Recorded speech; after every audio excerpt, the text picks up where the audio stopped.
வணக்கம் அன்பு சொந்தங்களே, இப்போது.com-இன் நேரலையில் உங்களை மீண்டும் சந்திப்பதில் மகிழ்ச்சி.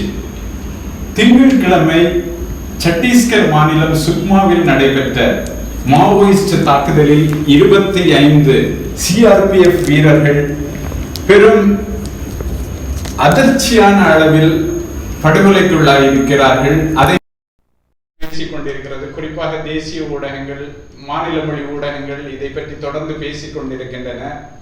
இதை பற்றியும் அதே போல தமிழக அரசியலில் மாறி வரக்கூடிய இந்த நிலவரங்களை பற்றி பேசவும் நம்மோடு இப்போது இணைகிறார் மனித உரிமை ஆர்வலரும் அரசியல் விமர்சகருமான TSS மணி அவர்கள். ஐயா வணக்கம். நம்ம திங்கட்கிழமை நடந்த சுக்மாவில் நடந்த அந்த தாக்குதலில் 25 CRPF வீரர்கள் கொல்லப்பட்டிருக்கிறார்கள். எல்லா ஊடகங்களும் அதை பற்றி பேசிக் கொண்டிருக்கிறார்கள். கடைசியாக இப்போது வந்திருக்கிற செய்தி, இந்தியா டுடே டெலிவிஷனில் ராஜ்தீப் சர்தேசாய் அதை பற்றி பேசுவதற்கு பேராசிரியரும் மனித உரிமை ஆர்வலருமான நந்தினி சுந்தரை அழைத்ததற்காக ஒரு மதவாத அமைப்பு அவர் மீது வழக்கு பதிவு செய்திருக்கிறது என்கிற ஒரு செய்தி வருகிறது. இப்போது இந்த நாட்டில் எதை பேசுவது, அதை எப்படி பேச வேண்டும், அதை பாதுகாப்பு பிரச்சனையாகத்தான் பேச வேண்டும், அதை பழங்குடி மக்களுடைய வாழ்வுரிமை பிரச்சனையாக பேசக்கூடாது என்பது போன்ற ஒரு அழுத்தங்கள், நிர்பந்தங்கள் புறச்சூழலிலிருந்து ஊடகங்களுக்கே வருகின்றன. நீங்கள் PUCL-உடைய தலைமை பொறுப்பில் இருந்திருக்கிறீர்கள், இப்போது PUCL-உடைய தேசிய குழுவில் உறுப்பினராக இருக்கிறீர்கள். மனித உரிமைகளை பற்றி, அதுவும் குறிப்பாக ஈழத்தமிழர்களுடைய உரிமைகள், இந்தியாவில் உள்ள பல ஒடுக்கப்பட்ட இனங்களுடைய உரிமைகளை பற்றி தொடர்ந்து பேசி வருகிறீர்கள்.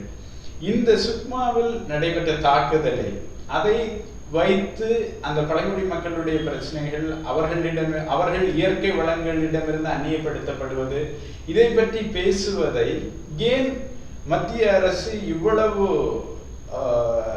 கண்டிப்பாக அதை பற்றி பேசவே வேண்டாம், எதிர்த்தாக்குதல் தான், இந்த வன்முறைக்கு எதிர்த்தாக்குதல் மட்டுமே பதில் என்பது போல உள்துறை அமைச்சர் ராஜ்நாத் சிங்கும் பேசுகிறார்.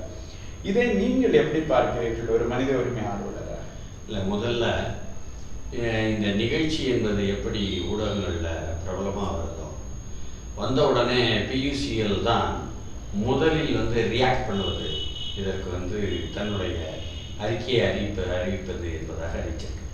அதில் கடுமையான கண்டனத்தை அந்த தாக்குதல், மாவோயிஸ்டுகளுடைய தாக்குதலில் நமது நாட்டினுடைய ஒரு CRPF என்ற மத்திய ரிசர்வ் போலீஸ் படையினுடைய 25 பேர் கொல்லப்பட்டிருக்காங்கன்னா அவர்கள் கொல்லப்பட்டது என்பதை கண்டித்து, அந்த வன்முறையை கண்டித்து முதல் கண்டன அறிக்கையை ஆழமாக, தெளிவாக, விரிவாக கொடுத்திருக்குது நேற்றே PUC. ஃபர்ஸ்ட் அதை நம்ம புரிஞ்சுக்கணும். இதுதான் நிலைப்பாடு, வன்முறைகளை எதிர்க்க வேண்டும் என்ற தன்மை. அதே சமயத்தில் நீங்கள் சுட்டி காட்டியது போல அதை எப்படி அணுகுவது என்பதில் அந்த நிகழ்ச்சி எப்படி நடந்தது. இது சத்தீஸ்கர் மாநிலம். சத்தீஸ்கர் மாநிலம் தொடர்ந்து யாருடைய ஆட்சி அமைஞ்சிருக்குது? பாரதிய ஜனதா கட்சியினுடைய ஆட்சி. அப்போ சத்தீஸ்கர் மாநிலத்தில் அங்கு கனிம வளங்களை எடுப்பது என்ற முயற்சியில் நிறைய மைனிங் என்பது, சுரங்கம் தோண்டுதல் என்பது செய்யப்படுது. அரசாங்கத்தால் அங்கீகரிக்கப்பட்ட அந்த சுரங்கம் தோண்டுதல் என்பதிலேயே இல்லீகல் மைனிங் என்பதாக பல நூறு சட்டவிரோதமான சுரங்கம் தோண்டுதல் என்பது நடக்குது. அதை அதிகார வர்க்கமும் சரி, அதிகார மட்டத்தில் உள்ளவர்களும் சரி, ஆட்சியாளர்களும் சரி, அரசியல்வாதிகளும் சரி முழுக்க அங்கீகரித்து அவர்கள் உடன்பட்டு பங்குதாரர்களாக இருந்து நடக்குது. அப்போ எந்த வகையத்திலும் நியாயமற்ற, சட்ட ரீதியாக பார்த்தால் நியாயமற்ற ஒரு போக்கை வைத்திருப்பவர்களாகத்தான் ஆள்பவர்கள் இருக்கிறார்கள்.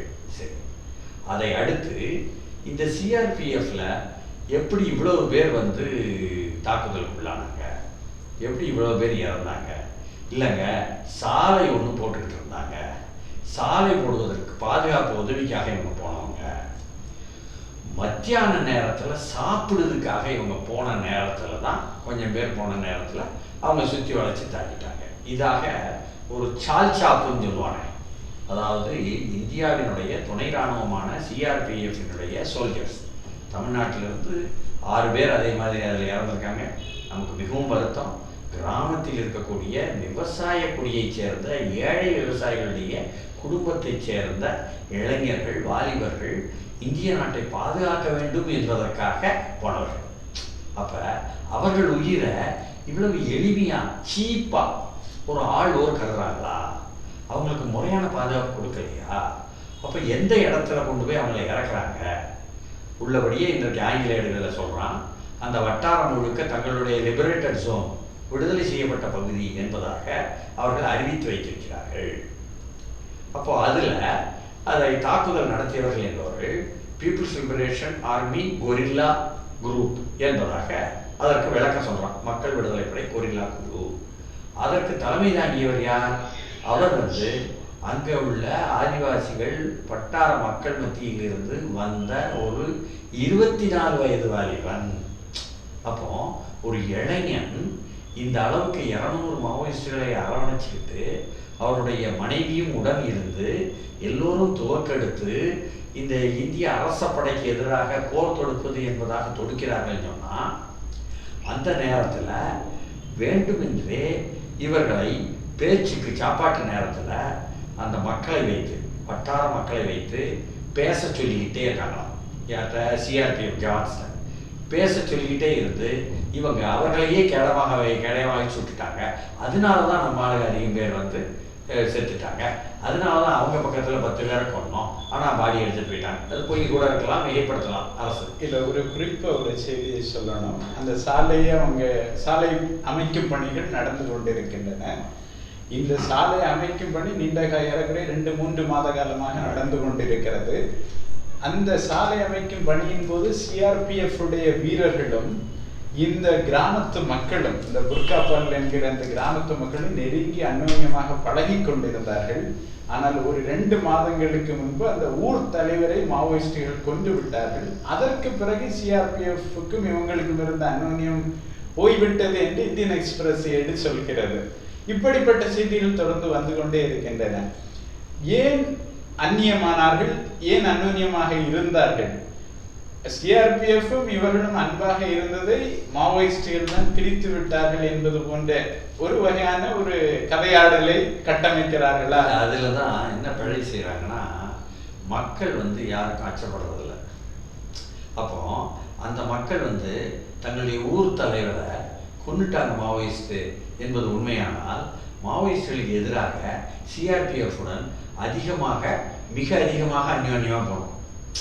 அப்ப வெளியிலிருந்து, நகரத்தில் இருந்து வருபவர்கள் நிறைய பேருக்கு கிராமத்துல என்ன நடக்குன்னு தெரியல, அல்லது கிராமம் புரியல, கிராம மக்களை பத்தி விளங்கல. நகரத்தில் உள்ள நடுத்தர வர்க்கத்தினுடைய பின்னணியிலேருந்து வந்தவங்களுக்கு முதுகெலும்பு இல்லாததுனால எப்பொழுதுமே எதை கண்டாலும் அச்சம், பயம், அச்சம்.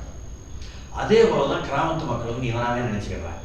ஆனா அங்க என்னன்னா, அந்த கிராமத்து மக்கள் மத்தியில் இருந்துதான் அந்த தளபதி வந்திருக்கிறார், மாவோயிஸ்ட் தளபதி. அவர் பயங்கரமான செல்வாக்குள்ளவர்.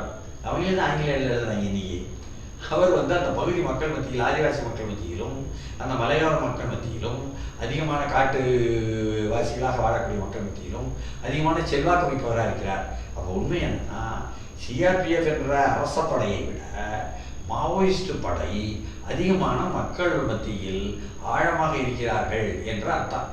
அப்போ அவர்கள் விடுதலை பகுதி என்று சொல்வதில் பொய் இருக்கிறது, மிகை இருக்கிறது. நாம இந்திய அரசுக்கு சாதகமாக விரும்பி எடுத்துக்கொண்டாலும் உண்மை அதுபோல் இல்லையோ நெருடல் காட்டுது.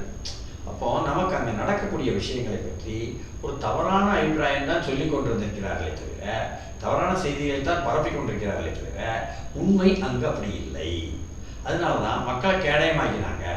இப்படித்தான் இவர்கள் யாழ்ப்பாணத்துல அல்லது கிளிநொச்சியில அல்லது முல்லைத்தீவுல தமிழ் விடுதலை புலிகள் மக்களை கேடயமாக்கினார்கள் என்பதாக சொன்னாங்க. நமக்கு பகிரங்கமாக தெரியும், மன்னார்ல எப்படி நீ மேலிருந்து குண்டுகளை போடுவதும், நீ மோட்டார் பைக்கில் சர்ச்சில் தங்கி இருந்தவர்கள் மீது குண்டுகளை எறிவதும், உடனே கூட்டம் கூட்டமாக மக்கள் அப்படியே திரண்டு கிளிநொச்சியில் நீங்க தான் எங்களை காப்பாற்றணும் என்று சொல்லி புலிகள் பக்கம் வந்தாங்க என்பது நமக்கு தெரியும்.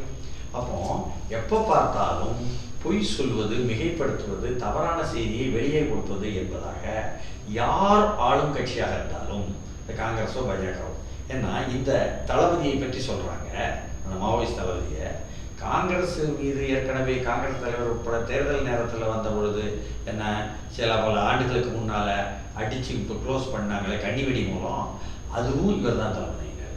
அப்போ அப்போலிருந்து தொடர்ந்து சில பல ஆண்டுகளாக அவர் அந்த வட்டாரத்திலேயே இருந்து மக்கள் மத்தியில் செல்வாக்குடன் இருந்து அவங்களே தான் தர்றாங்க. 24 வயதே உள்ளவர்.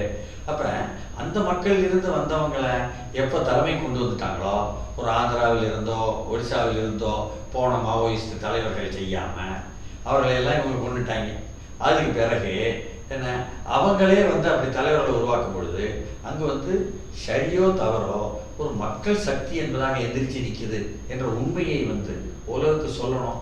அந்த உண்மையை எப்படி கையாளணும் என்று பார்க்கணும். சேலையப்பட்ட முள் போல அந்த வன்முறை என்பதை கூடாது என்பதை எடுக்கணும். அப்படிப்பட்ட ஒரு அறிவியல் பார்வை என்பது இவர்களிடம் இல்லாமல் மீண்டும் மீண்டும் வன்முறை தான் ஆயுதம் என்பதை அரசப்படையும் தன் கையில் எடுத்துக்கொண்டு ஆட்சியாளர்களும் தன் கையில் எடுத்துக்கொண்டு செய்யும் பொழுது திருப்பி அடிக்குது. ஸோ பூமராங்க இவனுக்கு திருப்பி அடிக்க காரணமே இவன் அறிவியல் ரீதியான பார்வையை அணுகுமுறையை வைக்கவில்லை. அவர்களுடைய கோரிக்கைகள் உண்மைகள் அங்குள்ள யதார்த்தங்கள் எப்படி இருக்கு, நம்ம அரசு எந்த அளவுக்கு உருப்படியாக செஞ்சிச்சு. உதாரணமாக பாருங்க, அதாவது டிஸ்ட்ரிக்ட் மினரல் ஃபண்டுன்னு ஒன்று சென்ட்ரல் கவர்மெண்ட் அனௌன்ஸ் பண்ணாங்க. இந்த மைனிங் ஆப்ரேஷன்ஸ் உள்ள இடங்கள்ல இந்த சுரங்கம் தோண்டுதல், சட்டவிரோத சுரங்கம் தோன்றேன், கனிம வளங்களை எல்லாம் கொள்ளையடிச்சிடுறேன். கொள்ளையடிச்சிட்டு இந்த மைனர்ஸ் என்று சொல்லக்கூடிய அந்த சுரங்க முதலாளிகள் அவர்கள் உள்நாட்டு வெளிநாட்டு பன்னாட்டு மூலதனம் உள்ளவர்களாக இருக்கிறாங்க. அவர்கள் செய்கிறாங்க. இதில் பாதிக்கப்படுவது ஆதிவாசி மக்களும் வட்டார மக்களும் இருக்காங்க. அதனால அவர்களுக்கு லாபத்தில் ஒரு பங்கை கொடுக்க வேண்டும் என்பது தான் இந்த டிஸ்ட்ரிக்ட் மினரல் ஃபண்டுங்க. இதை மைன்ஸ் மினரல்ஸ் அண்ட் பீப்புள் என்று சொல்லி ஒரு அகில இந்திய நெட்வொர்க் இருக்குது. மைனிங் அஃபெக்டட் கம்யூனிட்டிஸ் என்று சொல்லக்கூடிய சுரங்கத்தால் பாதிக்கப்படும் மக்களுக்காக ஒரு இயங்குதல் என்பதாக நடந்துகிட்டு இருக்கு. அவர்கள் இதை எடுத்து சொல்லி விளக்கும் பொழுது ஒவ்வொரு மாநிலமும் இதை செய்யவே இல்லை. சத்தீஸ்கரில் இந்த ராமன் சிங் இருக்கார், ராமராஜ்யம், அவர் ராமராஜ்யம் நடத்துகிறவர் நேரடியாகவே நாங்கள் சத்தீஸ்கரில் பியூசிஎலுடைய அகில இந்திய மாநாடு நடக்குது. சில மாதங்களுக்கு முன்னால் போயிருக்கோம், 4 மாதங்களுக்கு முன்னால். அப்போ ராமன் சிங் ஒரு மேடையிலிருந்தே சொல்கிறாரு, நான் இந்த டிஸ்ட்ரிக்ட் மினரல் ஃபண்டை இனிமேல் லான்ச் பண்ணுறேன் அப்படின்ட்டு. அப்போ இது போன்று மக்களுக்கான என்ற முயற்சிகளை எத்தனை செய்து வெற்றி பெற்றிருக்கிறீர்கள் என்பதுதான் கணக்கு வழக்கு. அரசியலிலும் சமூகத்திலும் பொருளாதாரத்திலும் மக்களை அரசு ஆள்கிறதா, அந்த வட்டார மக்கள் தங்களை தாங்களே ஏதோ மாவோயிஸ்டுகள்னு தலைமை தாங்கி ஆண்டு கொண்டிருக்கிறார்களா? அப்போ மத்திய அரசினுடைய படை என்று ஒரு துணை ராணுவம் வருது, அரசப்படை. அப்போ அவர்கள் ஒரு படையுடன் இருக்கிறார்கள் என்பதை ஒப்புக்கொள்கிறாங்க இவங்களே, இந்த ஊடகங்களே, இவர்களுடைய செல்வாக்கில் உள்ள ஊடகங்களே கூட. அப்போ மக்கள் அவர்களுடன் இருக்கிறாங்க, அவங்களுடைய தளபதி மக்களுடைய செல்வாக்குகளும் ஒத்துக்கிறாங்க. அப்போ அவர்கள் ஒரு அரசாங்கம் நடத்துகிறார்கள், அவர்கள் ஒரு படை வைத்திருக்கிறார்கள், அவர்கள் மக்கள் மத்தியில் வரி வாங்கிக்கிறார்கள். அப்பொழுது அப்படி ஒரு அரசாங்கம் இருக்குது. இந்திய அரசாங்கம்னு ஒரு அரசாங்கம் இருக்குது. இந்த அரசாங்கம் என்ன கொள்கைகள் அந்த பகுதியில் அமலாக்குது, அந்த அரசாங்கம் என்ன அமலாக்கணும்னு விரும்புது அல்லது செய்யுது என்பதை ஒட்டித்தான் அந்த விஷயங்களை பார்த்தாங்க. இப்படி நிதானமாக பார்ப்பதற்கான ஒரு பொறுமை கூட இல்லாமல் எதை எடுத்தாலும் ஏதோ தீவிரவாதம் என்று மட்டுமே உத்தரவிட்டினால் நீ மக்களுடைய உணர்வுகளை புரிந்து கொள்ளாமல் உள்ளே வன்முறையுடன் ஆயுதங்களுடன் போய் செயல்படுவது தீவிரவாதம் இல்லையா? நீ மக்களுடைய தேவைகளை நிரப்பிக் கொள்ளாமல் கொண்டு பன்னாட்டு மூலதன நிறுவனங்கள் உட்பட பல்வேறு மைனர்ஸை கொண்டு இல்லீகல் மைனிங் உட்பட அனுமதிச்சுக்கிட்டு அங்கே கனிம வளங்களை எல்லாம் கொள்ளையடிப்பது தீவிரவாதம் இல்லையா? அப்போ இவனுடைய தீவிரவாதம் வேற மாதிரிங்க, அவங்க தீவிரவாதம் வேற மாதிரி இருக்கு. அதனால தான் நாங்கள் என்ன சொல்கிறோம், ஐயா நீயும் வன்முறை தப்பு அவனும் வன்முறை தப்பு, மக்களுக்கானதாக மாற்றுங்க ஐயா என்று அதை சொல்ல வேண்டியிருக்கு. நிச்சயமாக அரசை மக்களுக்கானதாக மாற்றும் போது இந்த வன்முறைக்கு ஒரு முடிவு கிடைக்கும் என்று மிக அழகாக தெளிவாக சொல்லியிருக்கிறீர்கள். இப்போது நாம் சத்தீஸ்கரிலிருந்து சத்தீஸ்கருக்கே வருவோம். நீங்க பேராசிரியர் நந்தினியை கூப்பிட்டதை பத்தி முதல்ல கேட்டீங்க. ஆமாம், உள்ளபடியே இந்த பாரதிய ஜனதா கட்சி அரசாங்கம் தான் அவர் மீது இதே சத்தீஸ்கர் அரசாங்கம் நாங்கள் நேரடியாக அஃபெக்டட் யூசிஎல் என்ற சிவில் உரிமை அமைப்பு இந்திய துணை கட்டமைக்கும் வன்முறைகளுக்கு எதிராக சிவில் உரிமைக்காக ஜெயபிரகாஷ் நாராயணன் எமர்ஜென்சி காலத்தில் சிறைக்குள் இருந்து 76 உருவாக்கப்பட்டு 80 பதிலாக எழுதப்பட்டு இந்தியாவில் தார்குண்டே போன்ற பெரிய பெரிய ஜட்ஜுகள் எல்லாம் வந்து நீதியரசர்கள் எல்லாம் தலைமை தாங்கி இப்பொழுதும் கூட ஒரு ஹானரரி லீடர்ஷிப் போல நம்ம ராஜேந்திர சச்சார் போன்ற டெல்லியினுடைய முன்னாள் தலைமை நீதியரசரெல்லாம் வந்து உதவி செய்து கொண்டிருக்க நடந்து கொண்டிருக்கக்கூடிய சட்டத்தின் ரீதியாக நியாயங்களின் ரீதியாக மனித உரிமை மீறல்கள் நடக்கக்கூடாது என்பதற்காக மனித உரிமைகளை கொண்டு வந்து வெற்றி பெற வைக்க வேண்டும் என்பதற்காக இயங்கக்கூடிய அமைப்பு. இதில் எங்களுக்கு அகில இந்திய ரீதியில் துணைத் தலைவர் யாருன்னா, தமிழ்நாட்டில் மருத்துவக் கல்லூரியில் படிச்சுட்டு தமிழ்நாட்டில் வந்து குழந்தைகளுக்கான மருத்துவத்தை பார்த்துட்டு வேலூர்லேருந்து போனேன் டாக்டர் விநாயக். அங்கே போய் ஆதிவாசிகளுக்கு குறைஞ்ச காசுலையும் இலவசமாகவும் மருத்துவ உதவி செஞ்சாருன்னு அவர் மேலே நக்சலைட்டு விளக்க போட்டு அவருக்கு கன்விக்ஷன் சொல்லி போட்டு கொடுத்து இவ்வளோ தூரம் மோசமாக செய்யும் அளவுக்கு அங்குள்ள ஆட்சியாளர்கள் இருக்கிறார்கள் என்று சொன்னால், பாரதிய ஜனதா கட்சியினுடைய ஆட்சியாக இருந்தாலும் சரி, காங்கிரஸ் வந்தாலும் அப்படித்தான் செய்வாங்க, இருக்கிறார்கள்னா இவருடைய அணுகுமுறை என்பதில் நிறைய வந்து பிரச்சனை இருக்கு. இந்த பேராசிரியர் நந்தினி மேலே இவங்க நியாயம் பேசினாங்கன்ற ஒரே காரணத்துக்காக, ஏன்னா இன்றைக்கி வந்தாங்க, அவங்க வந்து அதிலெல்லாம் கலந்துக்கிட்டாங்க, பிஎஸ்சிஎல் நிகழ்ச்சிகள் தான் கொலை வழக்கு போட்டாங்க. அவங்க மேலே கொலை வழக்கு போட்டு அவங்க கொலையெல்லாம் கூடாது இந்த நாட்டில் அப்படின்னு காந்தியும் அஹிம்சை பேசுகிறவங்க மேலே கொலை வழக்கு போட்டுட்டு நான் தானே கொலை வழக்கு போட்டேன், அப்படி நீ எப்படி கொண்டு போய் ஊடகத்தில் காய்ச்சி ஊடகத்தில் உட்கார வைக்கிறேன், இன்னும் என்னமோ தனிப்பட்ட முறையில் சண்டை மாதிரி சந்தேசம் மேலே வழங்கப்படும். ரொம்ப சீப்பான மீக்கான மைண்ட் என்று சொல்கிறோமே, ரொம்ப சிறு ஒரு ஒரு புத்தி கட்டதனமா சின்ன புத்தித்தனம் என்று சொல்லும் அளவுக்கு நடந்து கொள்ளக்கூடாது. ஆழ்வோர் திருந்த வேண்டும் என்பதுதான் இதிலிருந்து நாம் கற்றுக்கொள்ள வேண்டிய படிப்பினை. ஏன்னா பாதிக்கப்பட்டிருக்கோம். தமிழ்நாட்டை பொறுத்தவரை தமிழகத்தில் இருந்து நாட்டை பாதுகாக்கிறதுக்காக போன ஒரு 6 வீரர்கள் இறந்துருக்காங்கன்னா அவங்க குடும்பம் எவ்வளோ ஆழ்வும் எவ்வளோ தூரம் வந்து பாதிக்கப்படும். அந்த குடும்பத்தில் சகோதரி சொல்கிறாங்க, அண்ணனுக்கு கல்யாணத்துக்கு இப்போ தான் பார்த்துக்கிட்டு இருந்தோம் 2 மாதத்துலன்ட்டு. அந்த அளவுக்கு தமிழர்களும் பாதிக்கப்பட்டிருக்கும் பொழுது நமக்கு அந்த வலி தெரியுது. அதுலேன்னு சொல்கிறோம், ஏய்யா இந்தியாவை பாதுகாக்க போனவங்களே இப்படி பலி கொடுக்குறியா, நீ அப்போ நீ மட்டும் நல்லா இருந்தால் போதுமா என்று ஆட்சியாளர்களை பார்த்து கேட்குற மாதிரி தமிழர்களுடைய குரல் எழும்பொழுது எந்த இடத்துல போய் எந்த பாதுகாப்போட நீ இறக்கி விட்ட என்ற கேள்விகள் எல்லாம் சேர்ந்து தான் அதில் எழுது. நிச்சயமாக இன்னொரு விஷயமா சொல்றாங்க, நீங்க அந்த பாதுகாப்பை பத்தி சொன்ன சுருக்கமா அதை பத்தி சொல்லிட்டு தமிழ்நாட்டு அரசியல் பிரச்சனைக்கு வந்துடலாம்.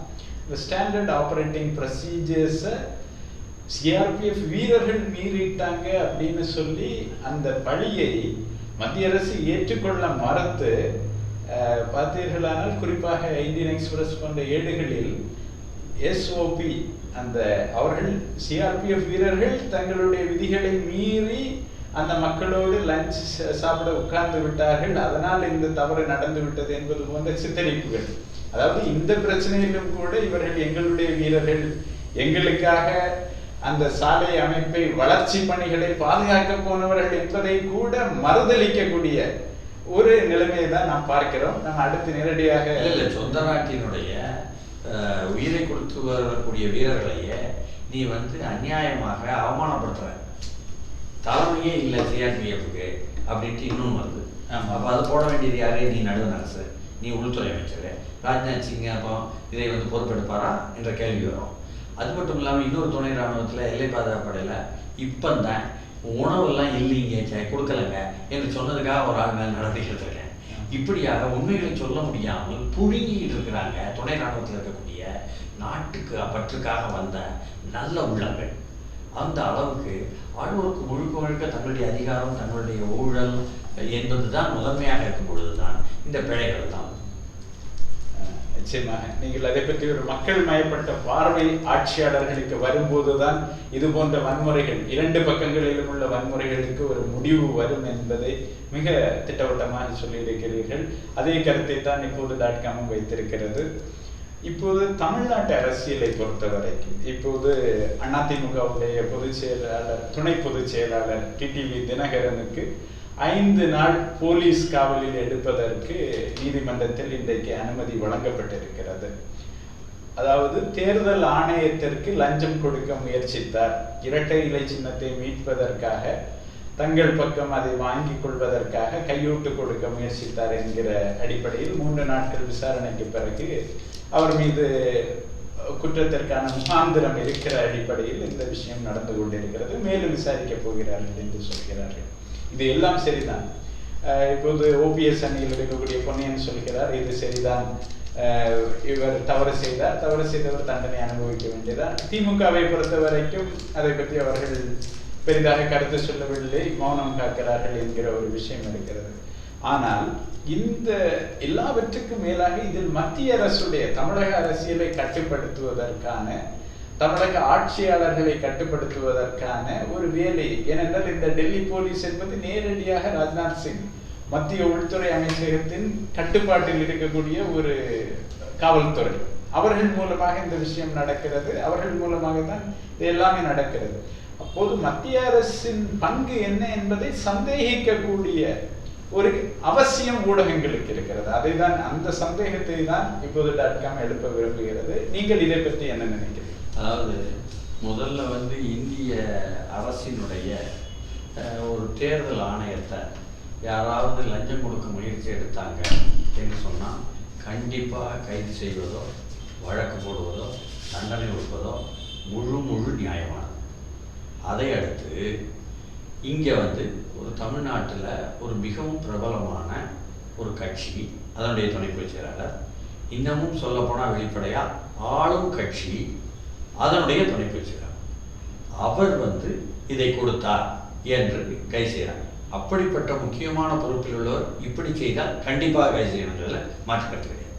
ஆனால் மக்கள் மத்தியில் இப்பெல்லாம் காவல்துறையை பற்றி என்ன கருத்துனா, அவங்க ஒரு கேஸ் போட்டால் உண்மையாக இருக்காதுப்பா, அதை பார்க்கணும் அப்படின்னு சந்தேகப்படும் அளவுக்கு தான் அவருடைய அணுகுமுறை இருக்கு.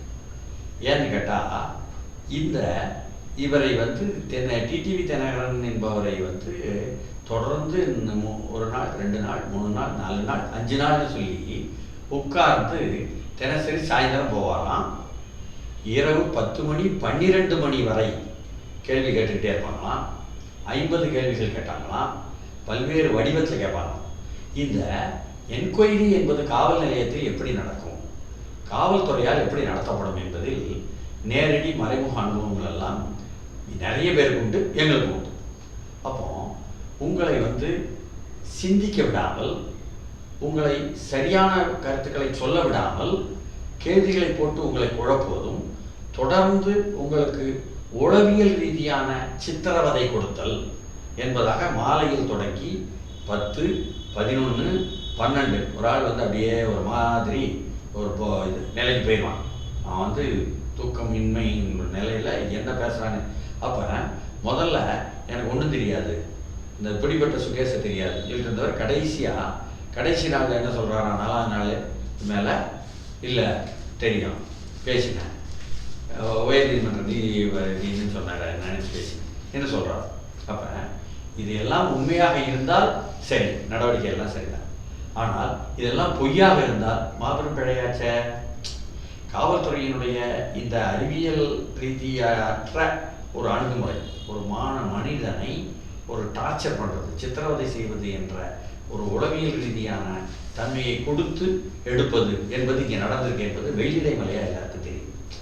அதனால தான் எப்படிங்க அப்படின்னு ஒரு திருமாவளவன், ஒரு முத்தரசன்லாம் கேள்வி கேட்காங்க. சரி, அவங்களும் அரசியல் இருக்கா கேள்வி கேட்காங்கன்னு வச்சுருவோம். ஆனால் நீங்கள் சுட்டி காட்டின மாதிரி எப்போ அரவிந்த் கெஜ்ரிவால் என்று ஒருவர் ஆம் ஆத்மி கட்சின்னு சொல்லி டெல்லியில் ஆட்சிக்கு வந்துச்சோ, அப்புறம் தான் நமக்கு பகிரங்கமாக கண்களுக்கு தெரிந்தது, டெல்லியில் உள்ள காவல்துறை டெல்லியில் ஆட்சியில் அமர்ந்திருக்கும் முதலமைச்சருக்கோ அங்குள்ள ஆட்சியாளர்களுக்கோ கட்டுப்படாது, அதை உள்துறை தான் கையாளும் என்ற உண்மை பகிரங்கமாக வந்தது. அப்போதான் அப்போ உள்துறை கையாளக்கூடிய ஒரு டெல்லி போலீஸ் தான் ஏன்யா அதவே இங்கே தமிழ்நாடு போலீஸ் எடுக்கக்கூடாதா, ஒரு ஆந்திர போலீஸ் எடுக்கக்கூடாதா, உங்கள் கூட்டணி கட்சி பிஜேபி கூட்டணி கட்சி வேற ஒன்று எடுக்கக்கூடாதா, அதெல்லாம் செய்யாமல் குறிப்பாக டெல்லி போலீஸு என்று சொல்லி தேர்வு செய்யப்பட்டதுன்னு சொன்னால் இதில் திட்டமிட்ட நடவடிக்கை இருக்குதா? இந்த குறிப்பிட்ட நபர் டிடிவி தினகரன் என்பவரை குறிப்பாக அவரை குறிவைத்து தாக்குவது, அவரை செயல்பட விடாமல் இல்லாமல் ஆக்குவது என்பதற்கான முயற்சியா என்ற அரசியல் கேள்விகள் நியாயமாக எழும். அது எழக்கூடாது. இந்தியாவினுடைய ஒரு தேர்தல் ஆணையத்துக்கு லஞ்சம் கொடுத்தவரை குற்றவாளியாக குற்றம் சாட்டப்பட்டவரை தான் பார்க்கணும், இப்படிலாம் எழக்கூடாது. இதுதான் நம்ம விருப்பம். தப்பு செஞ்சவன் தண்டனை தரணும், அதில் மாற்றுக்கிறது இல்லை. ஆனால் இது எதை ஒட்டி வருது? முதல்ல ஜெயலலிதாவுடைய மறைவுக்கு பிறகு அந்த கட்சியை, அஇஅதிமுக என்ற கட்சியை, அது ஒன்று சேர்ந்து இருப்பதை ஆசீர்வாதம் செய்கிறாரு இந்தியாவுடைய பிரதமர். ஓபிஎஸ்ஸை கட்டி பிடிக்கிறாரு, சசிகலாவை தலையில் கை வைக்கிறாரு, ஆசீர்வாதம் பண்ணிட்டு 2 பேருக்கும் 2 அணி மோதல் என்பது ஜெயலலிதா உயிரோடு இருக்கும் பொழுதே நடந்து கொண்டிருந்த செய்தி. இது நன்றாக தெரியும் மத்திய உளவுத்துறைக்கும். அப்படி இருந்தும் அனுமதித்து 2ம் யுனைட்டடாக இருக்க என்று எதற்காக செய்தார். பிறகு 2 பேருக்குள்ள பிளவு வந்துருச்சு, அவங்க பிரியறாங்க எனும் பொழுது அதை துரிதப்படுத்துவது என்ற பணியையும் செய்தார்கள் என்பதற்கு உதாரணம் தான் அவர்கள் ஆர்கே நகர் தேர்தலை ஒட்டி தேர்தல் ஆணையம் சின்னத்தை முடக்குது. அதுக்கப்புறம் இந்தியாவிலேயே இதுவரை நாம் கேள்விப்படவே இல்லை கட்சியினுடைய பெயரை முடக்குது, கேள்விப்படவே இல்லை கொடியை முடக்குது. எப்படி சமாஜ்வாதி கட்சிக்கு அப்பாவா பையனா என்று வரும்பொழுது பையன்கிட்ட தான் நிறைய எம்எல்ஏ இருந்தாங்க, அதனால சின்னம் அவருக்கு தான் என்று முடிவெடுத்த அதே தேர்தல் ஆணையம் சில மாதத்தில் 2 மாதத்தில் இங்கே 122 பேர், தப்பாகவே இருக்கட்டும் சரியாகவே இருக்கட்டும், பாராளுமன்ற தேர்தல் அரசியலே அப்படித்தான் நடத்திக்கிட்டு இருக்கிறீங்க எல்லா கட்சியும். அப்போ 122 நம்பர் தான் உங்களுக்கு தேவை. சரி, இதுவே பொதுச் செயலாளராக சசிகலாவை தேர்ந்தெடுத்தது தவறு என்று கொண்டு போன ஒரு செய்தியை ஓபிஎஸ் அணி கொண்டு போகும் பொழுது அதையும் கணக்கில் எடுத்துக்கொண்டு நாங்கள் அதுலேருந்து சிந்திக்கிறோம், அதனால தான் இதை முடிக்கணும்னு சொன்னால் பரவாயில்ல. கூப்பிட்டு தேர்தல் ஆணையம், நீங்கள் சசிகலா அணியா, சரி, நீங்கள் ஓபிஎஸ் அணியா, சரி, 2 பேருக்கும் சொல்கிறோம். இந்த பொதுச் செயலாளர் தேர்தலுக்கான விவாதத்தை தள்ளி வச்சுருவோம், சின்னத்தை பற்றி மட்டும் எடுப்போமா, சரிதானா, சரிதான் என்று சொல்லித்தான் எடுத்தாங்கன்னு பகிரங்கமாக உலகத்தில் இருக்கு. நீ சின்னத்தை பற்றி மட்டும் எடுக்கணும்னா நீ நம்பர் மட்டும் தானே பண்ணணும். நீ தான் எங்களுக்கு சொல்லி கொடுத்துருக்குற இந்தியாவில் ஒரு கட்சிக்கு அகில இந்திய ரீதியில் அங்கீகாரம்னு கொடுப்போம், மாநில கட்சிக்கு மாநில ரீதியாக அங்கீகரிக்கணும்னு கொடுப்போம், அங்கீகரிக்கப்பட்ட கட்சின்னு சொல்லுவோம். அது இல்லாத கட்சிக்கு அங்கீகரிக்கப்படாத பதிவு செய்யப்பட்ட கட்சின்னு சொல்லுவோம் என்பதையெல்லாம் சொல்லி கொடுத்தது நீங்கள். எப்படி அங்கீகரிப்பிய அப்படின்னு கேட்டதுக்கு எத்தனை எம்எல்ஏ ஜெயிச்சிருக்காவா, எத்தனை ஓட்டு வாங்கியிருக்காங்க, எத்தனை எம்பி ஜெயிச்சிருக்காங்க என்பதை ஒட்டி அவங்களுக்கு அங்கீகாரம் கொடுக்கும். இப்படித்தானே எங்களுக்கு சொல்லி கொடுத்தீங்க இதுவரை உங்களுடைய தேர்தல் ஆணையம், உங்களுடைய தேர்தல் பாதை. சட்டமன்றத்தில் 6ல் 1 பங்கு எம்எல்ஏக்கள் இருந்தால் போதும், அந்த அடிப்படையில் அந்த தானே அங்கீகாரம் கொடுத்த, அதை ஒட்டி தானே சின்னம் கொடுத்த. அப்போ இங்கே 122 வச்சிருக்கு நிரூபிக்கப்பட்டிருக்குது 1 மாதம் முன்னால் தான் நம்பிக்கையில்லா தீர்மானத்தில். அப்படி உள்ளவனை நீ எப்படி திருதிப்புன்னு சின்னத்தை முடக்கிறேன்னு சொல்கிற? அப்போது இதில் ஏதோ முடக்குவாதம் இருக்கிறது. நாளைக்கு நீதிமன்றத்துக்கு போனால் கூட நிற்காதுங்கிற அளவுக்கு தற்போதைக்கு ஒரு அரசியல் பண்ணிக்குவோம், பிறகு நீதிமன்றத்துக்கு போனால் நிற்காது. அதுபோல தான் சுகேஷ்னு ஒரு ஆள் 16 வழக்கு இருக்கான், ஒருலாம் சீட்டிங் பண்ணாராம். என்ன கருணாநிதி பேரன்னு சொல்லி கூட ஒரு இடத்துல சீட்டிங் பண்ணாராம். அவரை ஏற்கனவே காவல்துறை இது மாதிரி ஹேபிச்சுவல் பிரிசனர் என்று சொல்லி போட்டு இருக்கிறவங்கள தான் பயன்படுத்துவாங்க. அது மாதிரி அவரை பயன்படுத்தினாங்களா என்ற கேள்வி மக்கள்கிட்ட எழுப்புது, தானே எழுப்பத்தான் செய்யும். அப்படி எழுப்பும் பொழுது இதுவும் கூட தற்காலிகமாக வச்சுக்குவோம், உள்ளதுக்கு போட்டுக்குவோம், ஆளை தள்ளிடுவோம், அதுக்கு பிறகு தொலைநோக்கு பார்வையில் நீதிமன்றத்தில் விடலைன்னா ஆயிட்டு போகுது என்ற அணுகுமுறையா என்ற கேள்வி வருது. அதனால தான் ரத்து பண்ணுவது தேர்தலை என்ற விஷயம் கூட இவங்க காசு கொடுத்தாங்க, பிடிபட்டாங்க, அதுக்காக ரத்து பண்ணுவது என்பது நியாயம். ஆனால் எதிர்த்தரப்பும் காசு கொடுத்தாங்க, இவங்க 4000 கொடுத்தாங்க, இவங்க 2000 கொடுத்தாங்கன்னு ஊரெல்லாம் விவாதிக்கும் போது 2000 கொடுத்தவங்க போய் 4000 கொடுத்தவங்க தப்பு, அதனால நீ ரத்து பண்ணுன்னு சொல்லுவானா, உடனே இவர் ரத்து பண்ணுவாருன்னா இதுவும் கேலி கூத்தாக. அது மத்திய அரசினுடைய நடுவண் அரசினுடைய அணுகுமுறையில் செய்வதெல்லாம் மக்கள் மத்தியில் கேலி கூத்தாக ஆகும்படி செய்யக்கூடாது. நீ அதோட சில நியாயங்கள் இருக்க. அப்போ வரிசையாக நீ சின்ன முடக்கிற, கட்சியை முடக்கிற, கட்சி பெயரை முடக்கிற, கொடியை முடக்கிற, அதுக்கடுத்து ரத்து பண்ணுற தேர்தலை, அதற்கடுத்து என்ன இவர் லஞ்சம் கொடுக்க வந்தாருன்னு பிடிச்சி உள்ள போடுற. அப்போ இது எல்லாமே நீ எதற்காக தற்காலிகமாகத்தான் செய்கிறாயா, நிரந்தரமாக நிற்காத விதிகள் இல்லை என்று தெரிந்தாலும் வேண்டுமென்றே அதிகாரத்தை பயன்படுத்துகிறாயா தவறாக? இன்னொரு பக்கம் ஓபிஎஸ் அணி இபிஎஸ் அணியும் இணைவதற்கான வேலைகள், சசிகலாவுடைய படமாகட்டம், அது போன்ற விஷயங்கள் நடந்து, அதையும் இணைத்து நாம் பார்க்க வேண்டியது இல்லை. இணைத்து பார்க்கும்போது தான் பிரச்சனையே என்னன்னா, முதல்ல நல்லா இருங்க, ஒன்று சேர்ந்துருங்க. அதுக்கு பிறகு உடச்சிக்கிட்டீங்களா, சரி உடைப்பை துரிதப்படுத்துங்க. அதில் ஒரு அணிக்கு நான் ஆதரித்து இன்னொரு அணிக்கு எதிராக செய்கிறேன். பிறகு 2 பேரும் ஒன்று சேர்ந்தீங்களா, இவங்க 2 பேரையும் ஒதுக்கிட்டு நீங்கள் ஒன்று சேருங்க. இது எல்லாமே நடுவண் அரசினுடைய ஆசீர்வாதத்தில் நடக்கிறது என்றால் எதற்காக? ரொம்ப தெள்ளந்தெளிவாக பாரதிய ஜனதா கட்சியை அதிமுகவை தள்ளி வச்சுட்டு தமிழகத்துக்குள்ள பூர்த்தி மாபெரும் வெற்றி அடைய என்பதற்காக அல்ல. அப்படி யாருக்காவது சந்தேகம் இருந்துச்சுன்னா, எனக்கெல்லாம் அப்படிலாம் இல்லை. அது தொலைநோக்கு பார்வை. அப்படி பாஜக வரணும் தமிழ்நாட்டுக்குள்ள என்று பாஜக நடுவண் அரசு நினைச்சிச்சுன்னா, ஜூலை மாதத்தில் தேர்தல் வருகிறது, குடியரசுத் தலைவர் தேர்தல். குடியரசுத் தலைவர் தேர்தல் நரேந்திர மோடி என்ற கார்ப்பரேட் கம்யூனலிசத்தினுடைய ரெப்ரசன்டேட்டிவ் என்ற பிரதிநிதிக்கு தலைக்கு மேல் வாளாக இருக்கிறது. யார் வாழு? முழுக்க முழுக்க மதவாதத்தை பின்பற்றக்கூடிய RSS போன்ற மதவாத சக்திகள் தான் அந்த வாள். அப்ப அந்த வாளை எப்படின்னு சொன்னா, இவர்கள் நேரடியாக எதிர்கொள்ள வேண்டியிருக்கு. அப்படி எதிர்கொள்வதற்கு அத்வானியையும் அல்லது முரளி மனோகர் ஜோஷியையோ கொண்டாந்து நிப்பாட்டிடுவாங்க. பெரிய ஆள், சீனியர் ஆள் வரட்டுமே இந்தியாவுக்கு குடியரசுத் தலைவரான்ட்டு நாட்டு மக்கள் கருதிடுவாங்க. இது நமக்கு சிக்கல். He won't be comfortable for me, எனக்கு உடன்பாடாக இருக்காது என்று கார்ப்பரேட் பிரதிநிதியான பிரதமர் நினைக்கிறாரா? அவர் ஒவ்வொன்றுக்கும் இடைஞ்சல் பண்ணிடுவாருன்னு கருதுறாரா? அதனால் அவர் வரக்கூடாதுங்கிறதுக்காக தூசு தட்டி போன வருஷம் எடுக்காத, அடுத்த வருஷத்துக்கு தள்ளி போடாத ஒரு வழக்கை, பாபர் மசூதி வழக்கை சிபிஐ மூலமாக உசுப்பேற்றி விட்டு அவங்களையெல்லாம் உட்காரு, தினசரி விசாரணை நடக்கணும், இந்த 2 வருஷம் விசாரணை, நீ வரவே கூடாது, ஜூலை மாதம் தேர்தலில் நிற்கக்கூடாது, ஆகஸ்ட் மாதம் துணை குடியரசுத் தலைவர் தேர்தல் வரக்கூடாது என்ற வேலையை செய்யறாங்களா என்ற கேள்வி முதன்மையாக இருக்கு. தனக்கு கூட உள்ள அந்த RSS ஆதரவு சக்திகளையே எதிர்த்து இந்த கார்ப்பரேட் பிரதிநிதி செயல்படும் பொழுது அவர் ஏன் அதிமுகவுக்குள் உடைஞ்சு போறீங்களா, உடைஞ்சு போங்க, மறுபடியும் ஒன்று சேரணுமா, சேருங்க என்று சொல்வது அவருடைய எண்ணிக்கை முழுக்க RSS சக்திகளை எதிர்த்து தான் நிற்க வேண்டும் என்றாலே எண்ணிக்கையில் தான் வெற்றி பெற முடியுமா? குடியரசுத் தலைவர் தேர்தலில் நான் நிற்கிறேன், நான் நிப்பாட்டுற வேட்பாளர், அதுக்கு 136 MLAயும் 50 MPயும் வேணும் என்பதற்காக முழுமையாக ஒன்றுபட்டிருக்கேன்னு சொன்னார். பிறகு அவங்களுக்குள்ள பிளவு வந்துட்டுன்னு சொன்னால், சரி துரிதப்படுத்தி ஒரு பக்கம் முழுக்க எடு, அது என் கண்ட்ரோலில் வரட்டும்னு ட்ரை பண்ணார். தோற்று போயிட்டார். தோற்று போன காரணமே டிடிவி தினகரன் சசிகலாவும் தான். அப்போ அவங்கள ஒதுக்கிட்டு ஒன்று சேருங்க. சரி, மன்னார்குடி குடும்பம் வரக்கூடாது என்று சொல்லக்கூடிய ஓபிஎஸ் அணி, இப்பொழுது ஓபிஎஸ் அணிக்கு யார் வந்திருக்காங்க?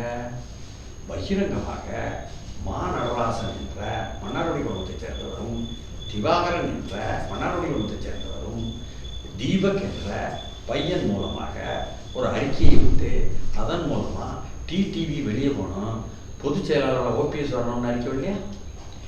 நடராசன் வலதுகரமான கவிஞர் ஸ்நேகனை ஓபிஎஸ் அணிக்கு அனுப்பலையா? இப்போ திவாகரன் எடப்பாடிக்கும் சசிகலாவுக்கும் கடிதம் போட்டு எங்களுடைய குடும்பம் வரவே வராதுன்னு ஒரு டிடிவி தினகரன் வரக்கூடாது என்பதற்காக ஒரு கடிதத்தை அனுப்பியது பகிரங்கமாக இல்லையா? ஸோ இந்த பக்கமும் மன்னார்குடி குடும்பம், எடப்பாடி பக்கமும் மன்னார்குடி குடும்பம், மகாதேவன் என்னுடைய மரணத்துக்கு போன தங்கமணி வேலுமணிகிட்ட பேசி அனுப்பினார் திவாகரன் டிடிவி எதிர்ங்கன்னு என்று சொல்லி வரலையா? எல்லாம் ஊடகத்தில் வந்துச்சு. அப்போ ஓபிஎஸ் பக்கம் மன்னார்குடி குடும்பம், எடப்பாடி பக்கம் மன்னார்குடி குடும்பம், டிடிவி பக்கம் மன்னார்குடி குடும்பம். இதில் தங்களுக்கு இசைவானவர்கள் இசைவ வேண்டும், இசைவற்றவர்கள் விரட்டப்பட வேண்டும் என்பதுதானே அணுகுமுறை. இது அரசியல் தானே பகிரங்கம் என்பது அவர்மை. மன்னார்குடி குடும்பத்துக்குள்ளேயே திவாகரன் போன்றவர்கள் தங்களுக்கு சாதகமாக செயல்படுவார்கள் என்று மத்திய அரசு தேர்ந்தெடுக்கிறது என்று வைத்துக் கொள்ளலாமா? இல்லை, மத்திய அரசின் திட்டத்திற்கு வேறு வழி இல்லாமல் மன்னார்குடி குடும்பம் இசைவாகிவிட்டது என்று வைத்துக் கொள்வதா? இல்லை, அதாவது என்னமோ அரசியலில் சுயமரியாதை அரசியலுக்கு பெயர் போனவர்கள் என்பதாக யாரையாவது நினைச்சா தான் அவங்களுக்கு அந்த பிரச்சனை வரும். இங்கே எல்லோருமே அப்படியும் கிடையாது. அதிகாரம், காசு, பணம், துட்டு, மணி தான் என்பது தான் முக்கியம் என்று வரும் பொழுது என்ன ஆயிடுதுன்னு சொன்னால், அவர்களுக்கு முதல்ல ஜெயலலிதா உடல்நிலை சரியில்லாமல் அப்போலோ ஹாஸ்பிட்டலில் இருக்கும்பொழுது 72 நாளில் ராகுல் காந்தியை போய் கூட்டிட்டு வந்ததே மாநாடராசன் காங்கிரசுடன் உடன்பாடு கொண்டு அந்த வேலைகளை செய்ததே என்பது பகிரங்கமாக வந்த செய்தி. அதற்கு பிறகு அதனால்தான் அதிர்ச்சி அடைந்து மோடி உடனடியாக வந்தார் என்பது ஊரறிந்த செய்தி. அதற்கு பிறகு யார் கைப்பற்றுவது இந்த கட்சியை என்பதில் காங்கிரஸை கொண்டு வரக்கூடாது என்பதற்காக உள்ள முயற்சிகள் நடந்தது என்பது அடுத்த செய்தி. நடராசனோ திவாகரனோ தள்ளி நிற்கட்டும்னு பகிரங்கமாக தந்தி தொலைக்காட்சியில் டிடிவி தினகரன், நடராசன், பாஸ்கர், திவாகரன் இவங்கெல்லாம் வந்து வரமாட்டாங்க கட்சிக்குள்ள, தற்காலிகமாவா இல்லை நிரந்தரமாக வரமாட்டாங்க என்று சொன்ன பிறகுதான் தீபக் அறிக்கையை வெளியிட வைக்கிறாரு. தீபக்கு அரசியலே தெரியாது, தீபா தம்பின்ட்டு. அதற்கு பிறகு ஸ்நேகனை ஓபிஎஸ் அறிக்கை அனுப்புறாரு. அதற்கப்புறம் தான் திவாகரன் இங்கே உளவுத்துறை சரியில்லை ஜல்லிக்கட்டுக்குன்னு ஒரு அறிக்கை அனுப்பி கொடுக்குறாரு. இப்போ திவாகரன் அறிக்கையில் பகிரங்கமாக எங்கள் குடும்பம் தலையிடாதுன்னு சொல்லி டிடிவி தலையிடாது என்பதற்காக கொண்டு வர்றாரு. மகாதேவனுடைய மரணத்தை ஒட்டி பேசி தங்கமணி வேலுமணியை தயார் செய்து அனுப்பினார் சொல்லி இப்போ ஊடகத்தில். அப்போ இதெல்லாம் சரி, யார் அதிகாரத்தில் வந்து உட்கார்ந்து விட்டார்கள், யார் அதை இழந்து விட்டார்கள், அவர்கள் யார் ஆள்வோரோ நடுவர்கள் அவர்களுடன் போவது. இதுதான் வெறும் அதிகார போட்டி தான் இங்கே நடக்கிற அரசியல். அதில் முழுக்க நடுவன் அரசு.